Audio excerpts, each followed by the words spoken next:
In section 3, part 3 of the introduction, Laruelle is continuing in his list of criteria of demarcation between science and philosophy, or as we shall see here, theory and philosophy. We can recall that the title of section 3 is From Philosophy to Theory, the Science of Ordinary Man.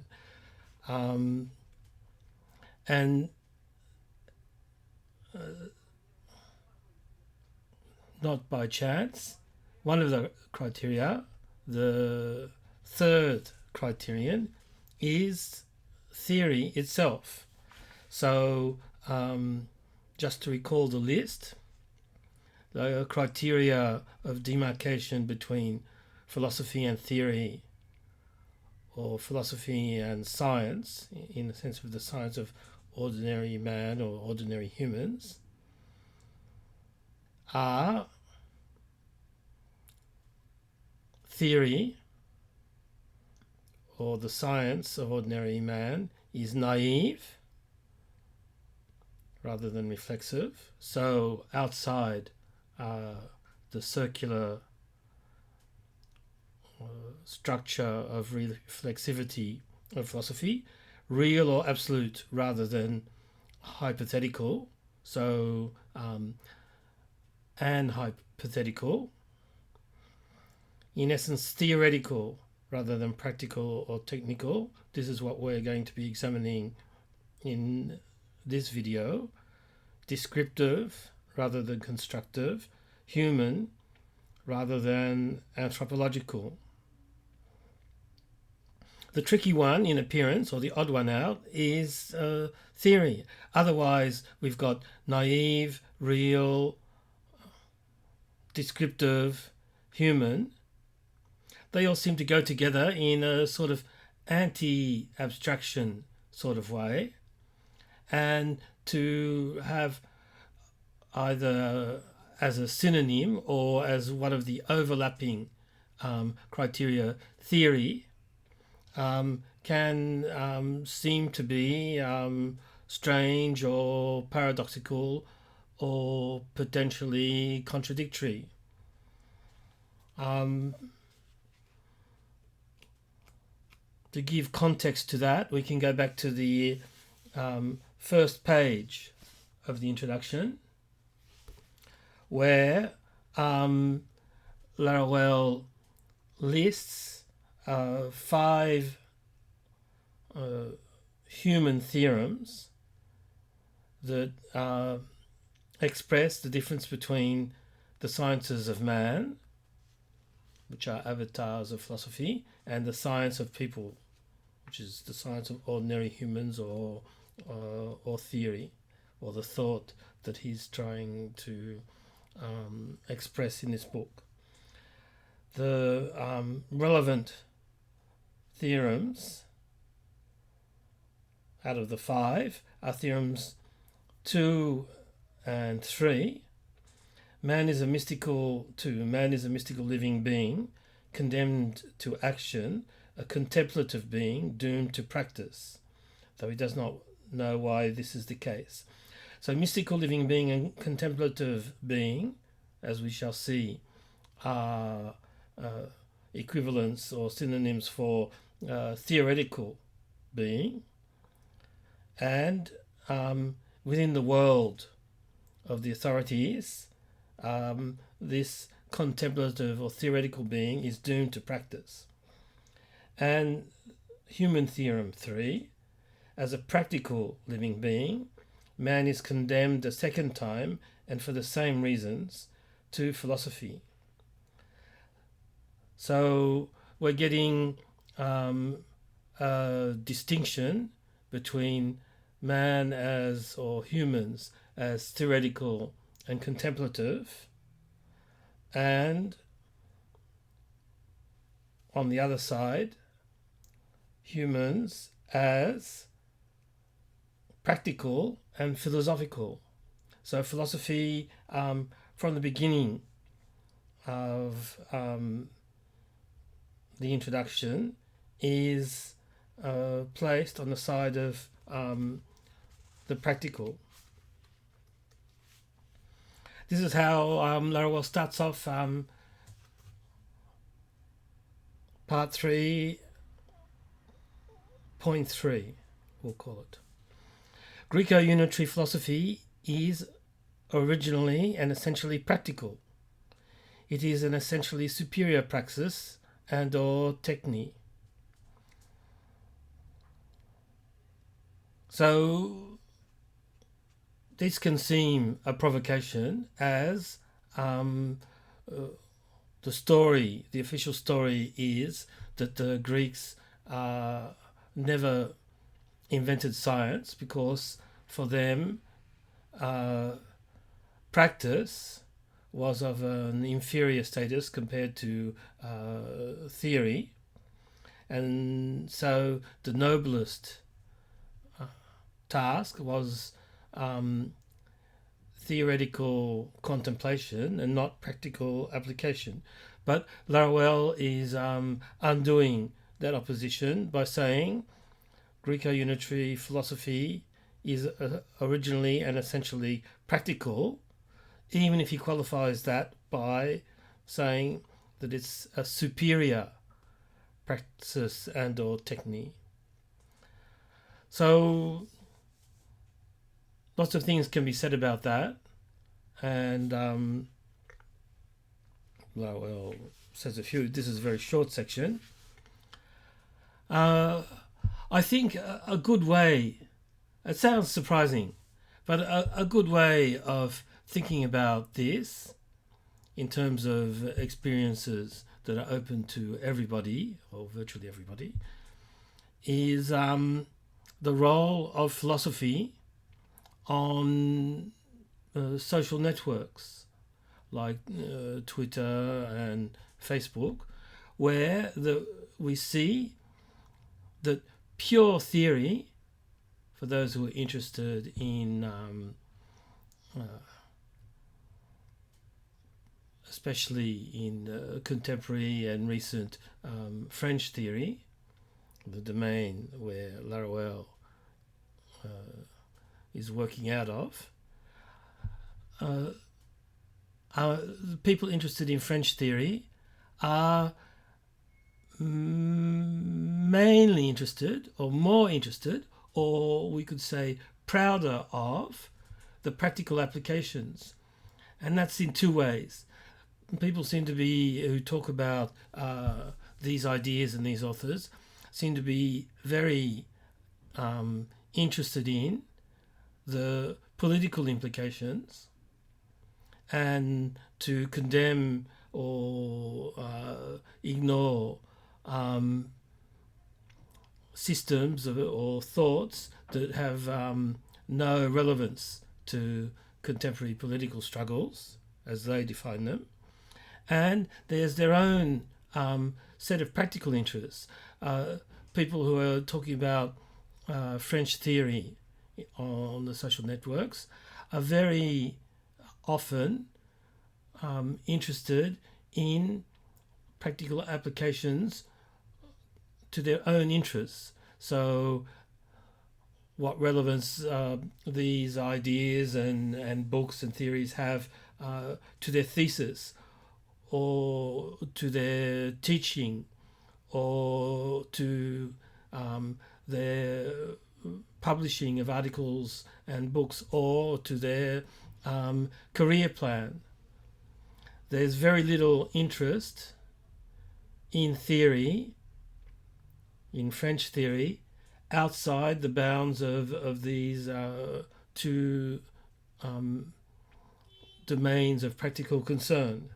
So looked at that way, we can see that Laruelle is describing something that is easy to see on the social networks, but it is something that concerns perhaps the whole history of what he calls Greco-unitary philosophy. Another way of understanding and seeing as reasonable this provocative claim is to look at the end of the section, and there he talks about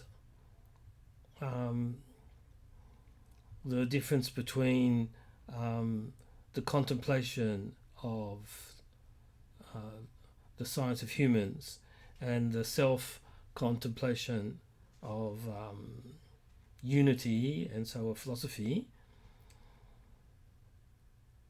This contemplation of the science of humans specifically excludes the cogito, or the transcendental ego, so Descartes and Hegel, Descartes and Husserl, which are nothing but transcendent modes of self-contemplation through the mediation of the world, precisely due to all the philosophical operations, praxis or technique, of doubt, of suspension, of the return to the foundation, etc., that they still circularly presuppose.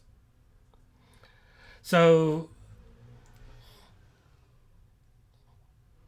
philosophy as essentially practice-oriented or technique-oriented or praxis-oriented,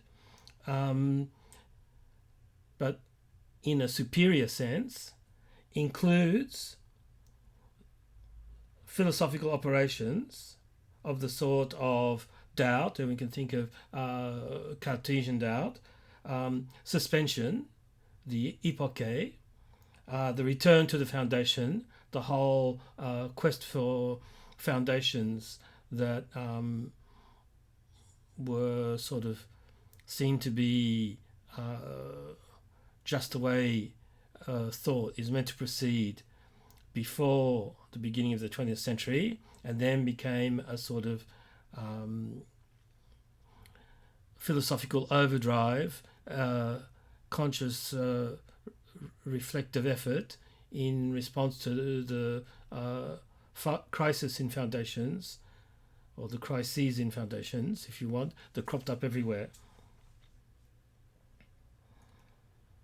An easy way of seeing the justification of this is looking at, of course it talks about the cogito and doubt, is looking at the cogito of Descartes, which was meant to give us some sort of foundation and first principle, and in fact looked at historically, and scholars like Richard Popkin are good on this. There was a whole tradition of skepticism before, at the time of, and after Descartes' doubt, and that went further. Descartes' doubt, rather than being this sort of hyperbolic intensification of doubt, is in fact highly constructed concept that seemingly is trying to give some sort of secure foundation on something that is self-evident, but is in fact a war machine against all these other forms of doubt that were being practiced at the time. So it's not just a pure naive doubt, but a highly constructed philosophical operation. Laruelle goes on to list 3 complementary reasons, too lengthy to analyse here. So we can have a regret that the book, compared to lots of other books written at the time, it's only 230-ish pages, if you count the detailed index, the index and the detailed analytical table of contents that comes up to 250 words. So it's a pity he didn't analyze these 3 complementary reasons, but what he says is enough to give us some sort of reasoning for this at first rate provocative, at first sight, provocative assertion that Greco-unitary philosophy is originally and essentially practical.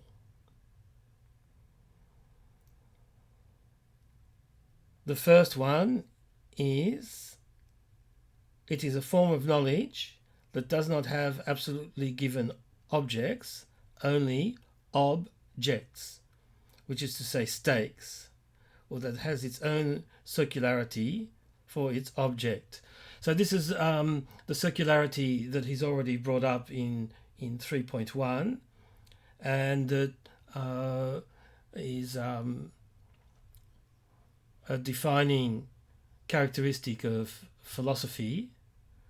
And one way of thinking of this, that will come up later, is that philosophy is evolving in the circle of known predicates. So philosophy is incapable of real innovation. It can just take known predicates and combine them in perhaps sometimes novel ways, and so create novelty that does not break out of the circle of known predicates at all. And so any objects that it deals with are objects constructed or reconstructed in terms of the encyclopedia of known predicates, or cliches, or stereotypes, we can call them as well. So it only has objects, that is to say constructed objects in some sort of face-to-face confrontation with subjects, and these objects are stakes. So to call them stakes is to say that they're objects of interest. They're part of the game, or they're part of the practical necessities that are being addressed, stipulated and promulgated by philosophy. So they're not real objects, as Althusser would have wanted. They're what Althusser would have called theoretical objects, but Laruelle is reserving theoretical for something else. So they're philosophical objects. They're philosophical objects, and so they're stakes. They're objects of practical interests, not of contemplation or coexisted with contemplation, to get rid of the of. The second reason to say that philosophy is essentially practical is it is a knowledge whose essence is care, concern, or interest rather than disinterested contemplation. Now, there's a lot packed in there. We've already talked about the idea of interest and practical interest, and the subordination of objects to constructed objects, that is to say, reconstructed, the real reconstructed as objects within the philosophical system. And when we say philosophical, we're also including its avatars, the human sciences. At the same time, there's a reference to care, and we can think of Heidegger, but because this book was published in 1985, we can think of this is also an allusion or a dig at Foucault. We've already seen Laruelle criticize the Foucauldian notion of the death of man, and this idea that philosophy is practical, Greco-unitary philosophy. You're not getting outside of Greco-unitary philosophy when you're dealing with care, can be an allusion to the last set of thematics in Foucault's evolution concerning the care of the self. And there are two things there. There's the notion of care that he's criticizing here, and there's the notion of self that Laruelle picks up in interesting ways. When we've seen all these notions of self inherence, for example. So philosophy fails to be disinterested, and it fails to be, in particular, disinterested contemplation. Finally, and this is the third reason for saying that Greco-unitary philosophy is essentially practical, it is a mixed logico-real knowledge that precludes itself from knowing the real as it is, or in its real identity, because it organizes the intervention of thought into the real to make the real occur. So that's a dense sentence. It's essentially making explicit what we were just saying about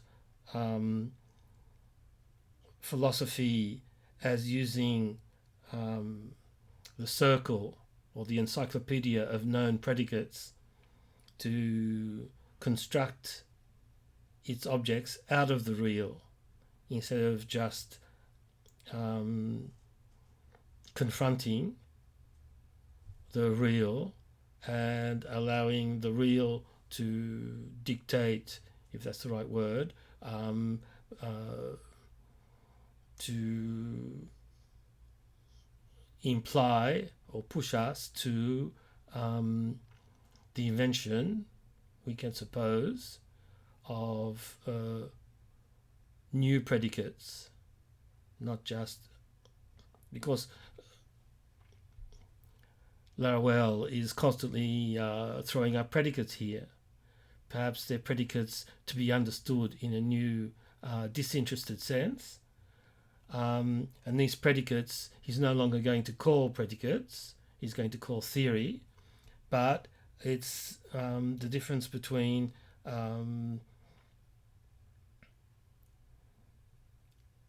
constructive predicates and contemplative theory. So insofar as philosophy is at all dealing with the real, the best it can come up with is a mixture, a mixed logico-real knowledge that precludes it from knowing the real.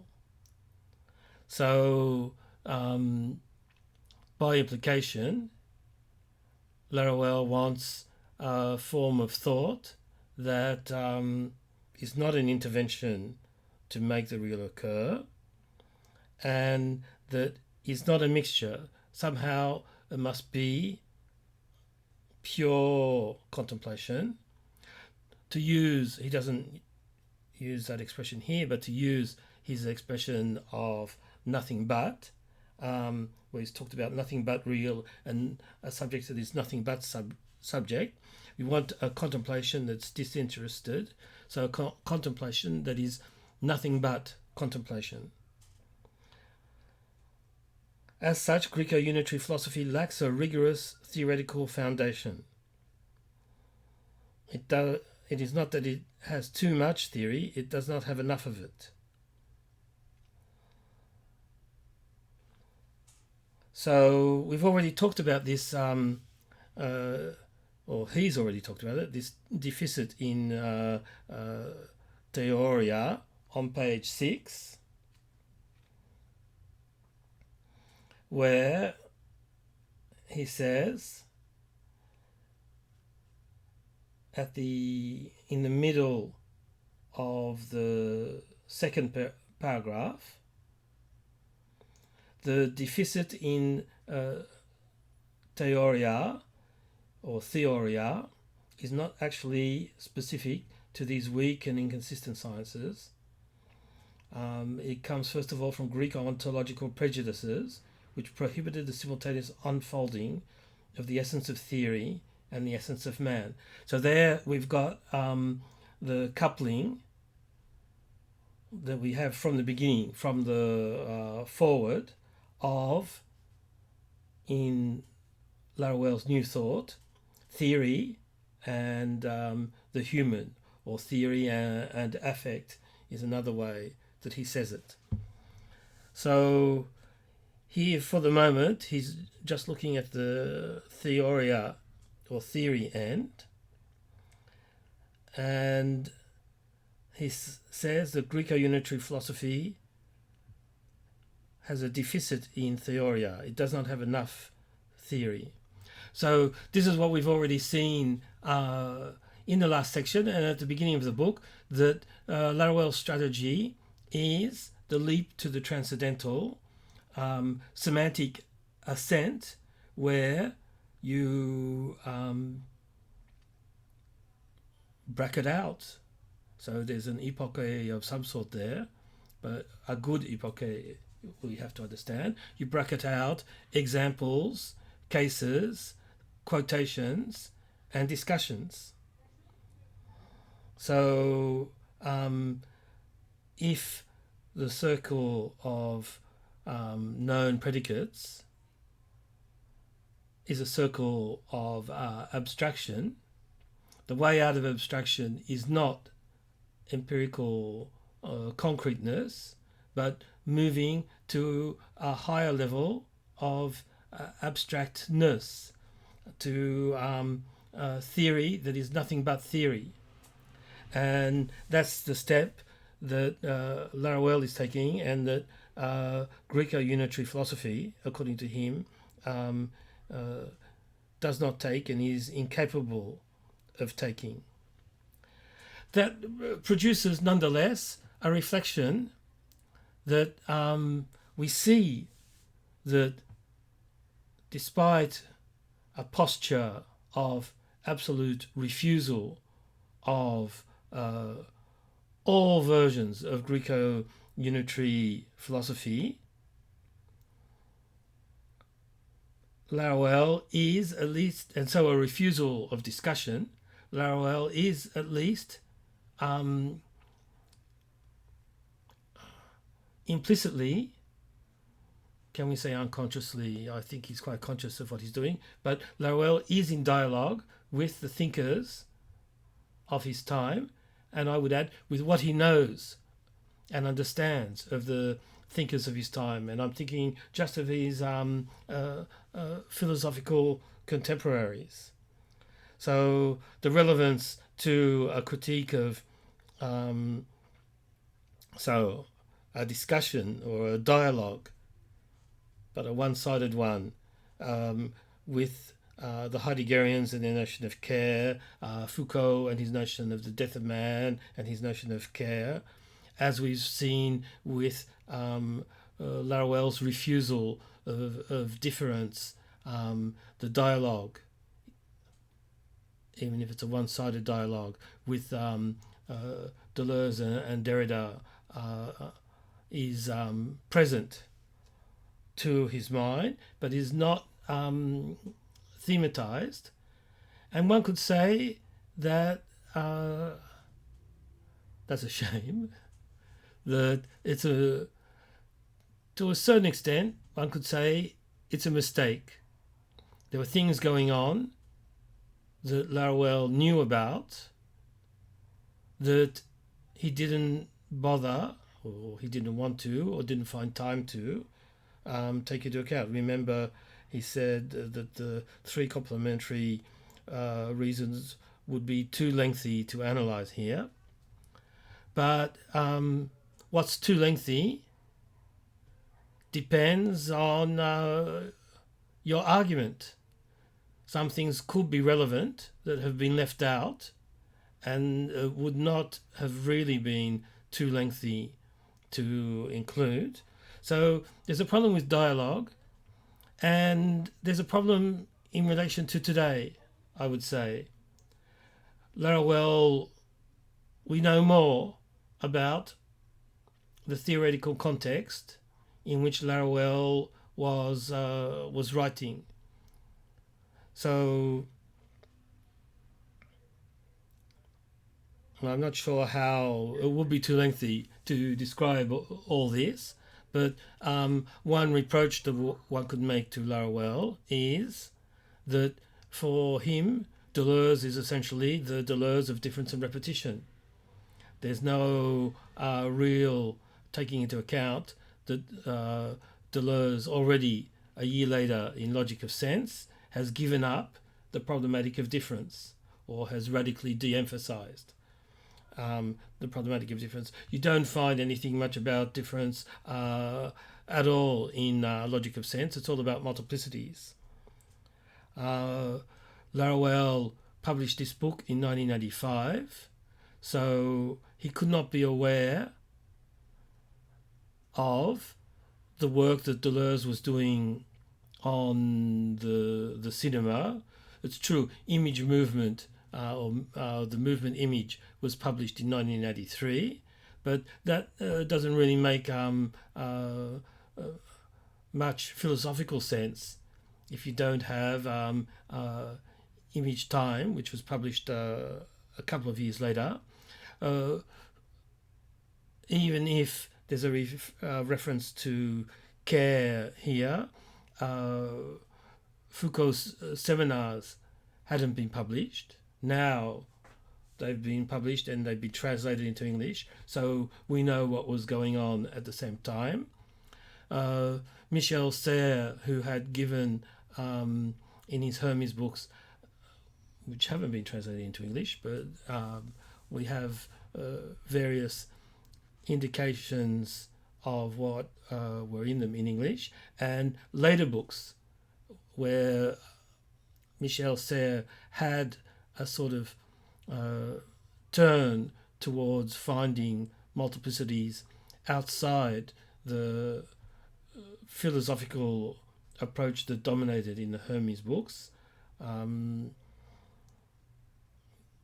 These books, I'm thinking in particular of The Parasite that came out in 1981, but Rome, which came out in 1983 or 4, The Five Senses, which came out I think in 1985,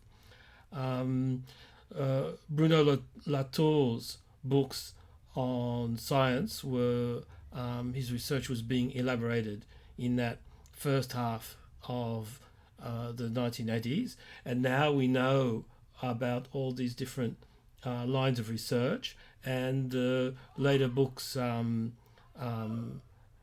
as the fruit of that research that were published after A Biography of Ordinary Man.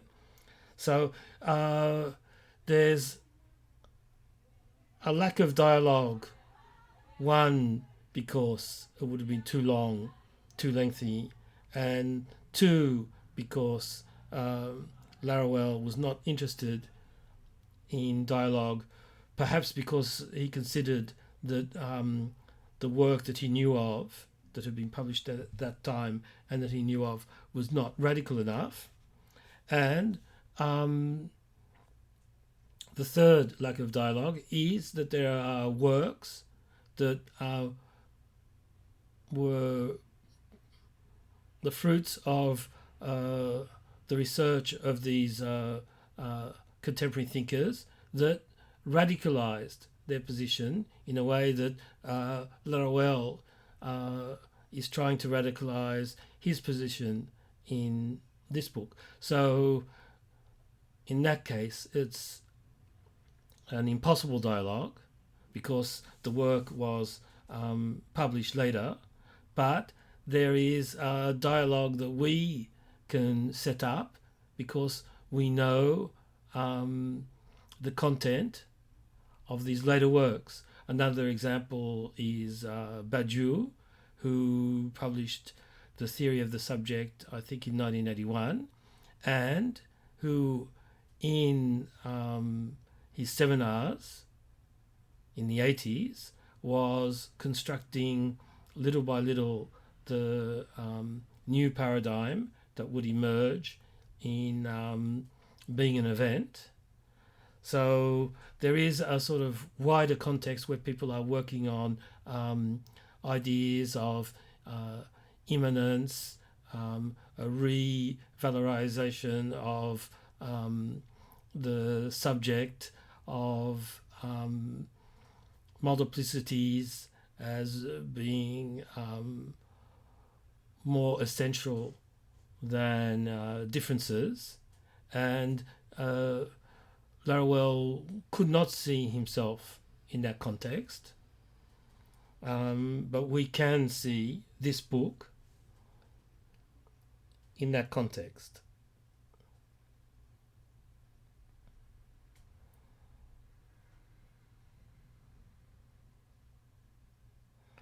He goes on, of course, philosophy has theoretical aspects. Bravo, Laruelle. But even in his restricted sense of theoretical, philosophy has theoretical aspects, but it includes Theoria only as a predicate for activities, values, and goals that are mere social, political, or other prejudices and are not elaborated in their real phenomenal content. So this seems to repeat what we've been saying, that philosophy has Theoria within it, but it's imprisoned or enclosed within the circle of philosophical or known predicates, and within the mixture of theory and practice, where you never have Theoria or contemplation, which is nothing but theory or nothing but contemplation.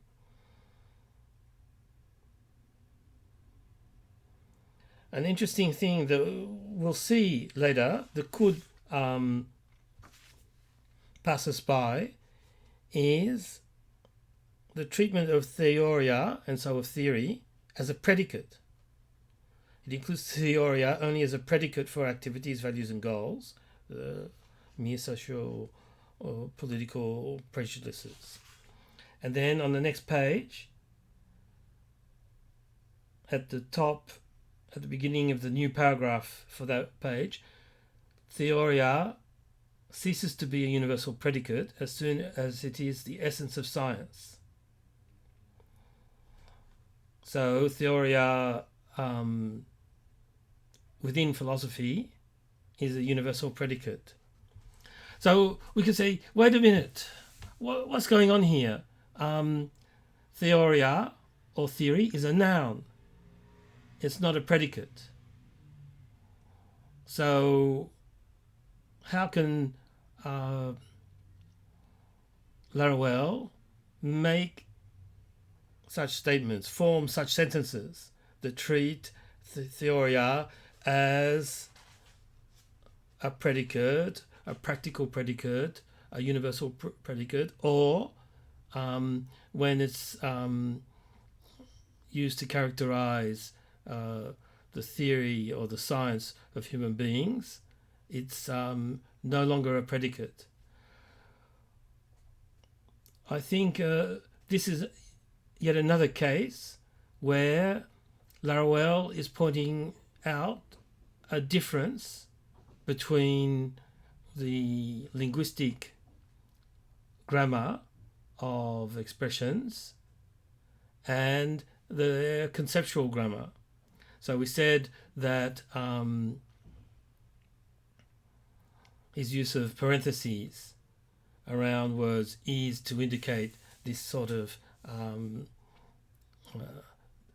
non-correspondence between the linguistic grammar that obliges us to use the word and the conceptual grammar which obliges us to erase or relativize the word. So here, in his use of language, calling a noun a predicate, he's indicating that Theoria falls within the grammar of subject predicate, and as such, it's what Delores would have said in Logic of Sense. It's part of the circle of signification, which Laruelle is at least alluding to. He's got a circle of predication. Philosophy and Theoria are, as finalized by practice, are involved and enclosed in the circle of predication. This makes philosophy an opportunistic and unrigorous activity. So this is one of his big accusations, the lack of rigor. And I think this has something to do with the notion of care. In the first paragraph of this section, we have care being used as defining of philosophy and thus of practice. Philosophy is to do with care, concern, or interest. We've seen earlier in the book that Laruelle, one of Laruelle's big objections to philosophy is that it is not as rigorous as it claims to be. That in the English translation, there are two references to theoretical carelessness. This is an artifact. The verbal resemblance is an artifact of the translation, because in French the expression is laisser aller, letting things go, letting things be as they will. So at the verbal level, one could object that there's no resemblance, but it's, as far as I'm concerned, quite correct to translate laisser aller by carelessness, because there's a lack of care in the reasoning and in the analysis. And later in the book, Laruelle will characterize his own method in the context of dealing with nuances and nice distinctions as carefully distinguishing. So Laruelle is concerned with within the science of humans with being careful. So it's the same root care that is being used in an interested and in a disinterested way. So when he says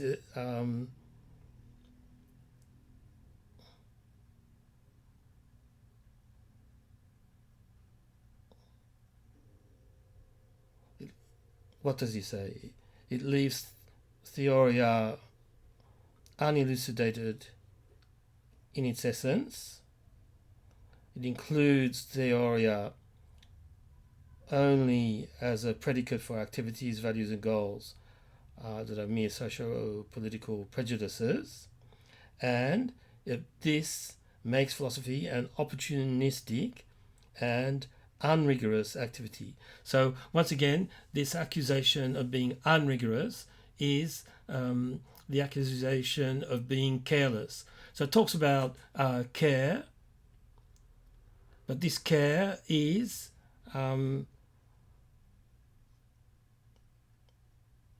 virtually synonymous with interest, and so with practice.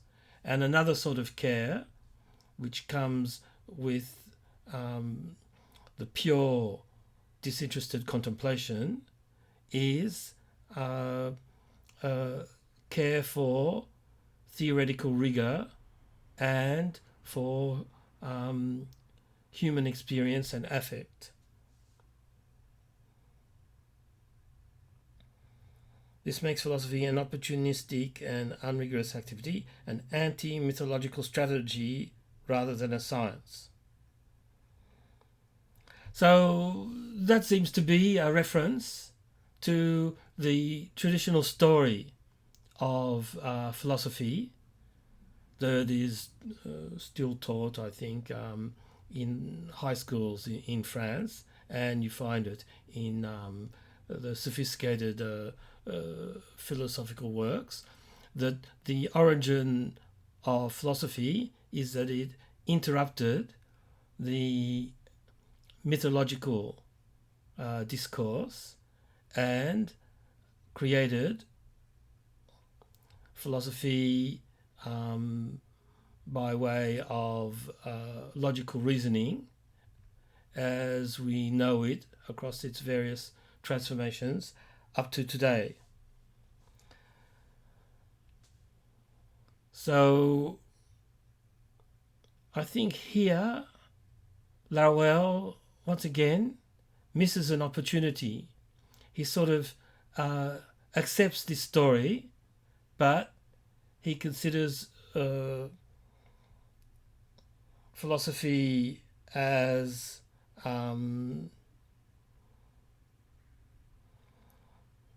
breaking with mythology, but in a way that is merely counterposed to it.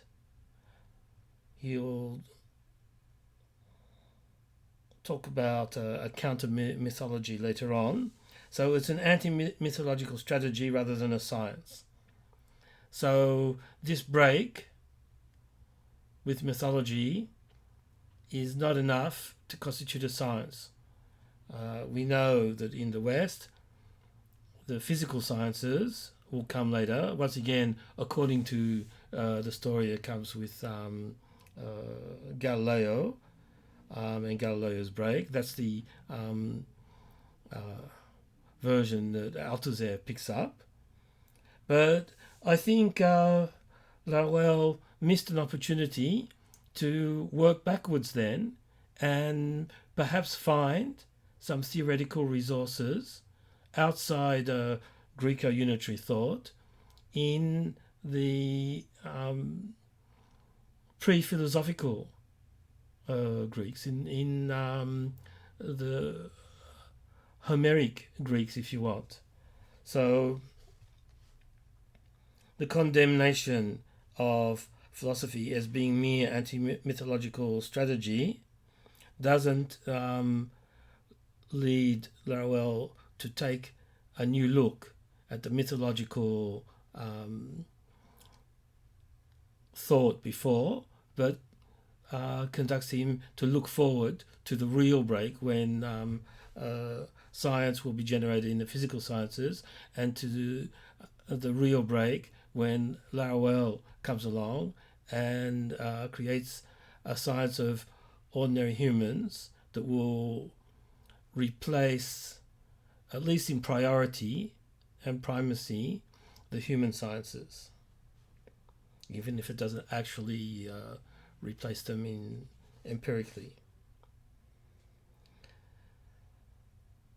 So philosophy does not have to become fully theoretical, but it must be derived, or as we will say, unilateralized as a secondary activity by theory. So philosophy and its avatars can't be made. This is a thesis that we've seen in the preceding pages. Philosophy can't be made to be more pure theory, more scientific as a science of human beings. And there's nothing we can do to transform the human sciences or subtract from them or add to them or transform them in some way to get to the science of human beings.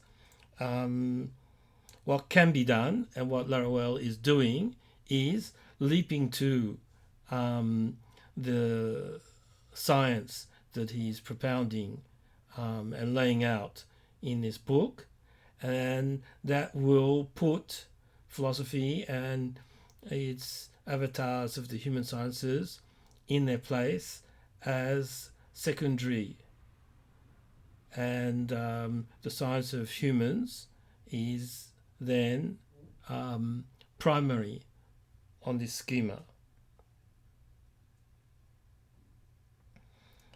If we do that, the theoretical can cease to be merely a predicate of praxis. And the mixture, this is the mixture that must be broken. So the mixture is theory mixed with practice in the logico-real. This is the same thing as the all that is subsumed under the anthropological difference. So within this mixture, Theoria is just a predicate. So if we unfold theory in its essence as nothing but theory, as pure or absolute theory, as pure absolute contemplation, then we've broken the structure of mixture. So the real primacy of Theoria is not the Greek sort of primacy, which is always interested in some way, but is the sort of primacy that Laruelle is giving Theoria as the science of human beings. It goes without saying that these terms can no longer retain their common and or philosophical meaning. Otherwise, such an order from the theoretical to the practical would appear paradoxical, an idealist prejudice, or even the return to a Greek prejudice, a misunderstood one at that. It's misunderstood because, in fact, the Greeks don't give primacy to pure nothing but theory or contemplation.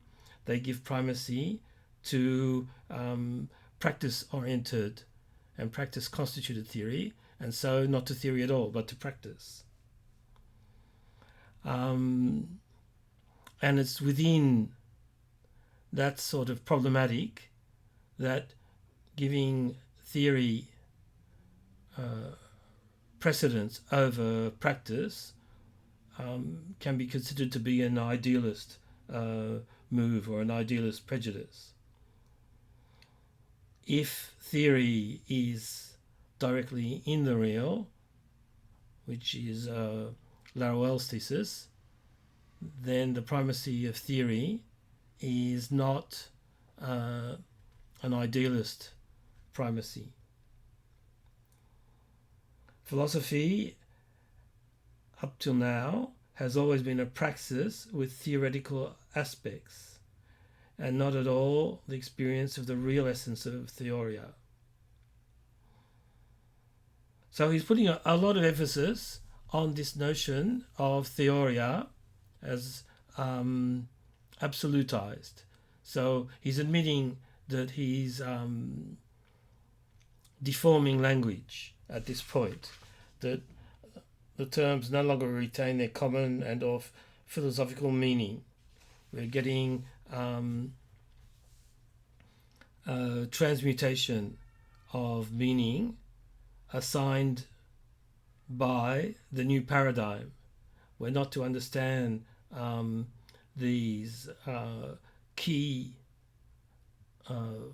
items of Laruelle's new vocabulary with the meanings of the old Greco-unitary philosophical paradigm. Theoria, new paragraph there. Theoria ceases to be a universal predicate as soon as it is the essence of science, though in essence that itself has never been a predicate. So Theoria has never been a predicate. That's something that we've already discussed.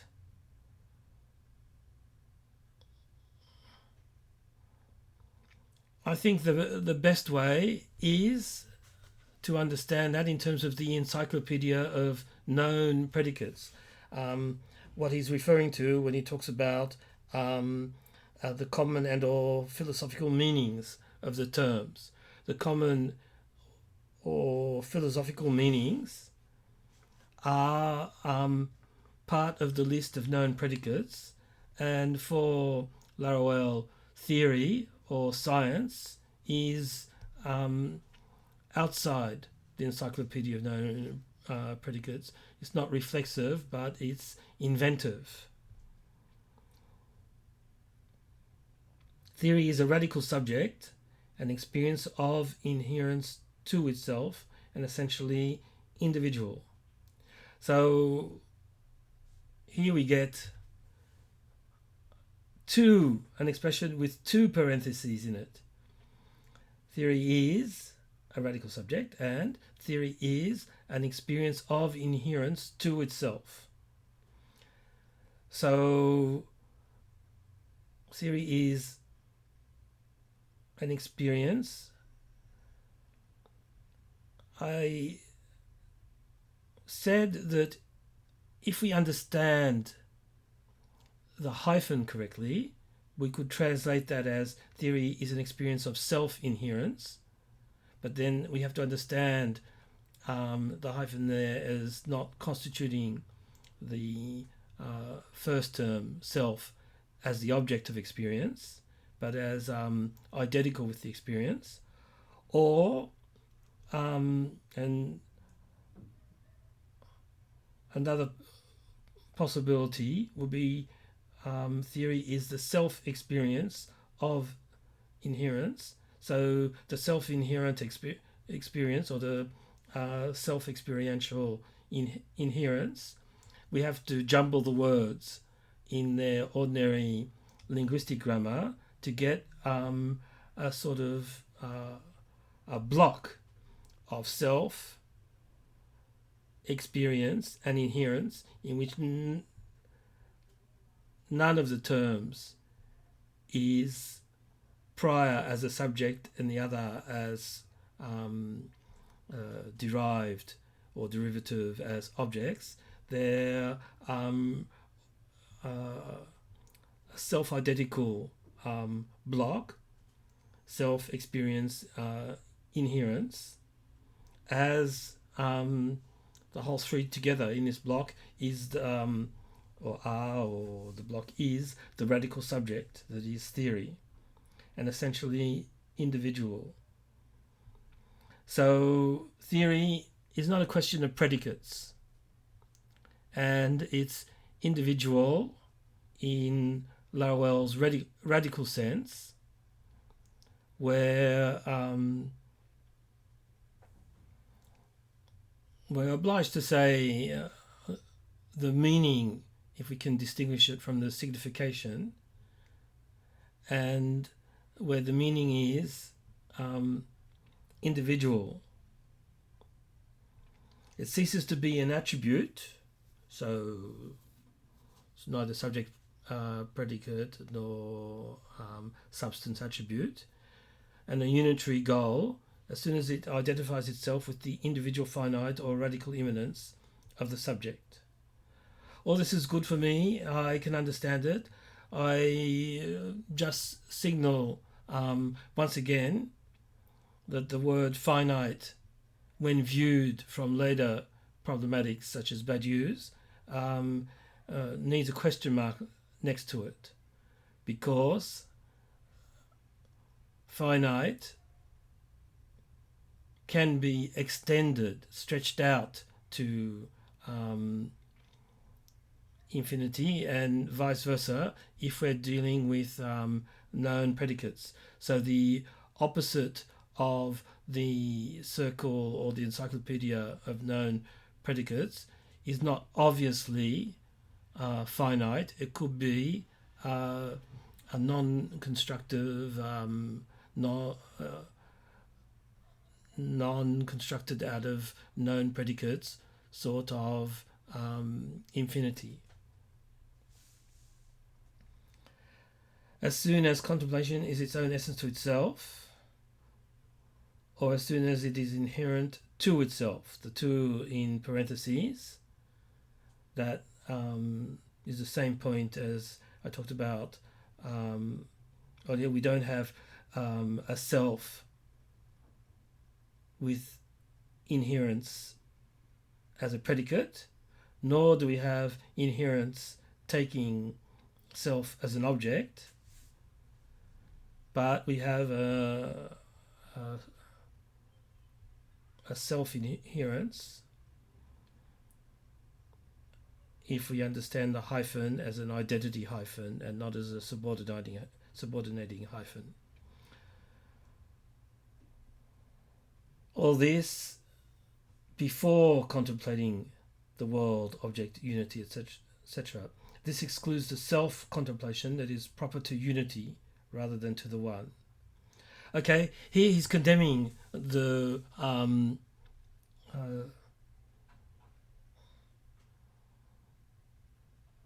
he's condemning in English the solution that I proposed, that inherence to self, or contemplation of itself with the of in parentheses, could be translated as self-contemplation. He says this excludes the self-contemplation that is proper to unity. So self-contemplation would be a bad thing, understood bad in the sense of not being a trustworthy way of getting outside of philosophical circularity. But in fact, what he is condemning is not self-contemplation, because he's writing in French, and he's condemning. What is he condemning? I would say he's condemning contemplation de soi, but then how would I know without looking at the actual text?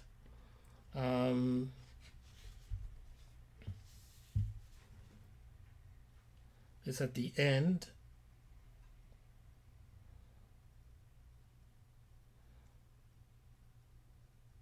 He's condemning auto-contemplation. So auto-contemplation and self-contemplation for me in English are quite different. I think the auto-contemplation, the auto contains a reflexivity in it that self-contemplation does not necessarily contain. But still, we have to take the hyphen as one of identity and not of possessivity or reflexivity.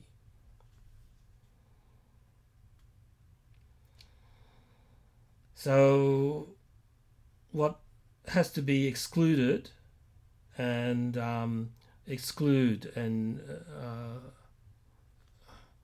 its variants like refusal, exclude is one of the major or favorite words of Laruelle. What is being excluded by this thought of the one is self-contemplation, because the thought of the one excludes unity as a philosophical abstraction that replaces the one in the system of the world. And then we get to the end, which I quoted at the beginning.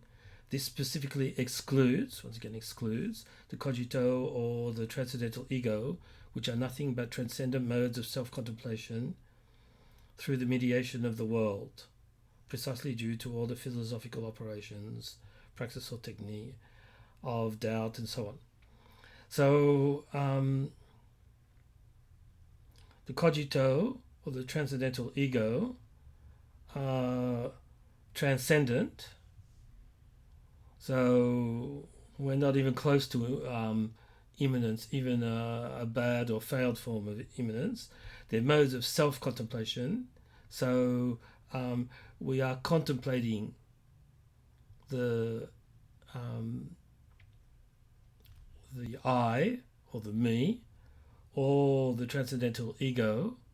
We're not being the self, and so our contemplation is an auto-contemplation and not the contemplation of, that is bracketed out, of itself. And as such,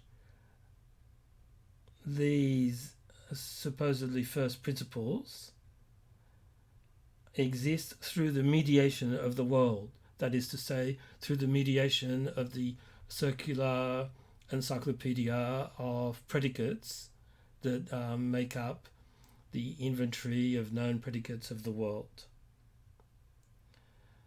So all this is still within the circle, and our only conclusion from that is that human beings are theory. This is not a return to concrete existence. This is not an anti-intellectual, or even this is not a position. This is not anti-philosophy, as anti-philosophy is understood as the antithesis to and the refusal of philosophy. Laruelle's exclusion of philosophy is not an absolute refusal. It's a unilateralizing move for placing philosophy and its avatars in a secondary position.